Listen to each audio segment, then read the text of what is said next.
ముందుగా రైతు సోదరులందరికీ నమస్కారం అండి. నా పేరు వెంకట్రావు. వత్సవాయి ఏరువాక సీడ్స్ అండ్ పెస్టిసైడ్స్ అండి. ముందుగా మనం ఎన్టీఆర్ జిల్లా వత్సవాయి మండలం పెంటాలారిగూడెంలో ఉన్నాము. ఇక్కడ విజన్ సీడ్స్ వారిది క్రాంతి అనే విత్తనం వేయడం జరిగింది. ఈ విత్తనం కళ్ళం మీద చూస్తున్నాము ఈరోజు. చూడండి కాయ సైజు. ఈ వెరైటీ ఈ రైతు నిరుడు చేశారు, ఈ సంవత్సరం కూడా వేశారు.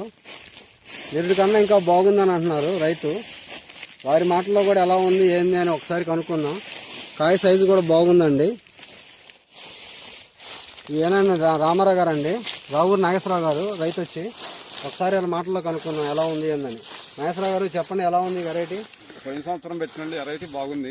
పోయిన సంవత్సరం ఎన్ని గంటలు అయినాయండి? సుమారు ఎకరానికి 31-32 అయిందండి. పోయిన సంవత్సరం ఎకరానికి 31-32 అయినాయి. పోయిన కింద సంవత్సరం.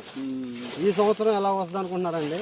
ఈ సంవత్సరం తెచ్చి రావచ్చు అనుకుంటున్నాం. మరిగా ఈ సంవత్సరం ఇంకా కుడిచేగా ఉంది. నీటి మీద వేసుకోవచ్చు అంటారా ప్రతి ఒక్క రైతు? బాగుంది. ఇప్పుడు పావు కప్పిన 15 లెక్క వస్తుంది. ఇప్పుడు ఈ కోత 15 క్వింటాలు లెక్క వస్తుంది ఎకరం. ఎన్ని ఎకరాలు? 2 ఎకరాలు ఉంటుంది చేను. 2 ఎకరాలు అంటే 30 క్వింటాలు అవుద్ది. ఇప్పుడు ఇంకా 30 క్వింటాలు అవుద్ది అనుకుంటున్నారు. Okay sir, thank you.